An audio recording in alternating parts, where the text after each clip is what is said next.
Dan pemirsa, untuk membahas serangan Amerika Serikat dan Israel ke Iran, kami telah terhubung dengan Kepala Staf Angkatan Udara tahun 2002 hingga 2005 dan juga Ketua Umum Pusat Studi Air Power Indonesia, Cepi Hakim. Selamat malam dan apa kabar Pak Cepi? Selamat malam, salam sehat. Baik Pak Cepi, ini Amerika Serikat dan Israel selalu mengklaim melakukan serangan presisi terhadap Iran. Namun kalau kita lihat di awal Pak, ini ada sejumlah sekolah, kemudian rumah sakit yang juga menelan ratusan korban jiwa. Dan terakhir ada hotel yang diserang oleh Amerika Serikat dan Israel. Menurut Anda, apakah memang serangan ini betul-betul presisi atau sembarangan sebenarnya? Menarik ini. Sebenarnya teknologi persenjataan sekarang itu memiliki kemampuan presisi ke sasaran yang ditargetkan. Tetapi kalau kemudian kita melihat sasaran-sasaran itu bukan sasaran-sasaran militer, bisa saja kemudian mereka ngeles itu salah sasaran dan sebagainya. Tetapi yang saya ingin garis bawahi di sini bahwa teknologi rudal itu sekarang sudah dilengkapi sedemikian rupa sehingga dia bisa mencapai target dengan presisi. Ya. Kemudian yang kedua adalah kita juga sulit untuk bisa melihat ini sebagai bahan-bahan untuk pertimbangan menganalisis karena berita yang simpang siur ya. Kalau kita dengar berita dari pihak Amerika Israel seperti A dan kalau dari pihak Iran seperti B dan sebagainya. Belum lagi pemberitaan-pemberitaan yang tidak jelas sumbernya. Akan tetapi secara perlahan dan pasti itu memang kebenaran akan muncul ya, akan terlihat dari dinamika pertempuran yang berlangsung.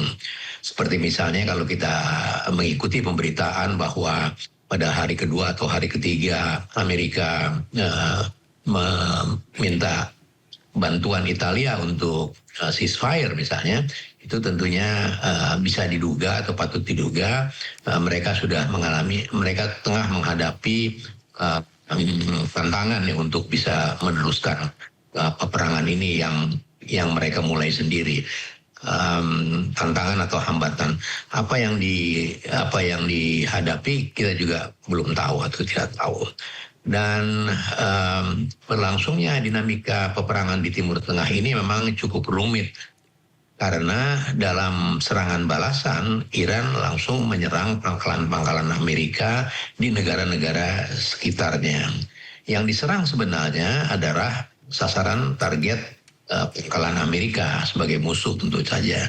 Akan tetapi negara-negara tetangga Iran itu tentu saja tidak bisa menerima begitu saja karena itu merupakan wilayah kedaulatan udara mereka. Nah inilah yang menjadi semakin rumit. Dan ditambah lagi bahwa secara teknologis ya dan jumlah inventory dari persenjataan, tentu saja Amerika dan Israel leading dalam hal ini. Mereka memiliki yang lebih dibandingkan dengan yang dimiliki oleh Iran. Tetapi di sisi lain Iran sudah well trained ya. Dia sudah diboikot, sudah diembargo sejak tahun 79, tapi dia masih bisa secara diam-diam membangun kekuatannya. Dan ini tidak mengherankan karena Iran memiliki sumber daya alam yang istimewa, dalam hal ini minyak dan gas, sehingga dia bisa survive.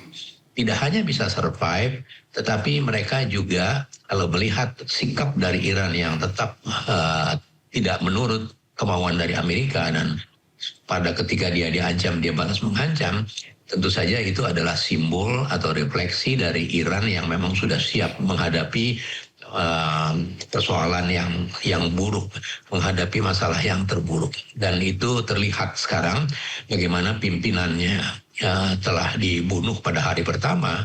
Mereka cepat sekali konsolidasi dan memilih pemimpin baru yang kemudian memimpin serangan-serangan balasan. Inilah yang kita lihat perimbangan kekuatan yang bisa dikatakan tidak seimbang atau asimetrik tetapi masih tetap berlangsung.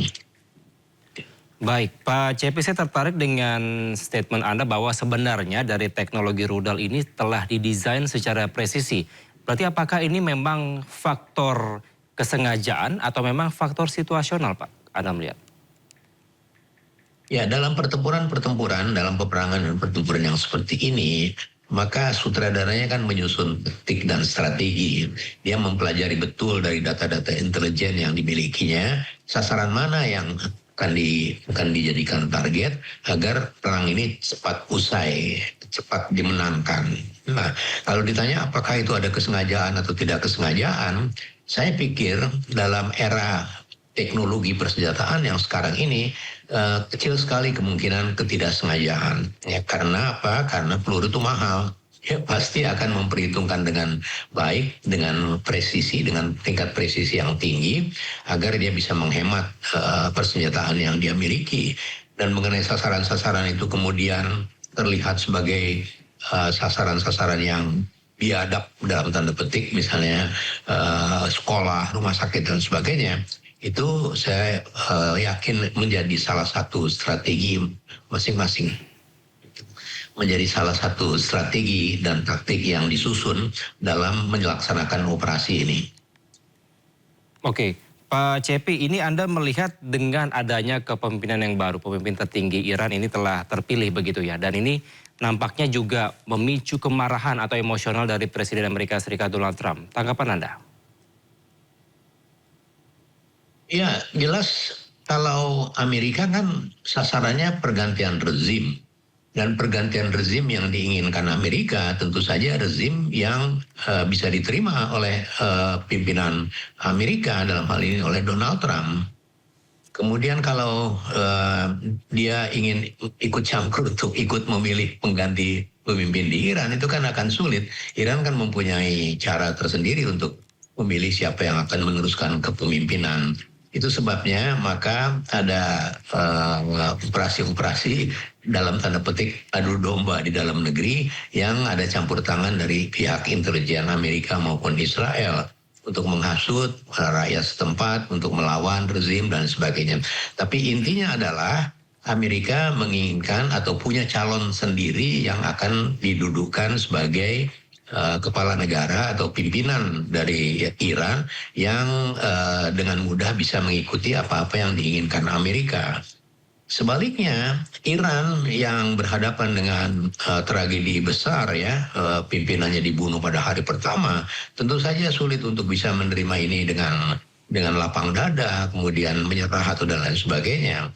Dan itu terlihat sekali dari setelah pemimpin baru pengganti yang dipilih, maka dinamika penyerangan itu semakin gencar. Itu sebabnya memang ini mengundang kemarahan Amerika dan Israel karena apa yang terjadi di luar dari keinginan mereka. Baik, Pak CP, dengan adanya terpilihnya pemimpin yang baru di Iran ini juga memicu adanya pernyataan dari Donald Trump yang menyampaikan bahwa akan melakukan serangan darat begitu kira-kira. Dan ini juga menarik, ada tanggapan dari Iran yang menyampaikan bahwa ini merupakan bencana mematikan bagi Amerika Serikat bila melakukan serangan melalui darat. Tapi saya meminta tanggapan Anda usai jeda, Pak CP, kita harus jeda sejenak pemirsa. Tetaplah bersama kami di Breaking News.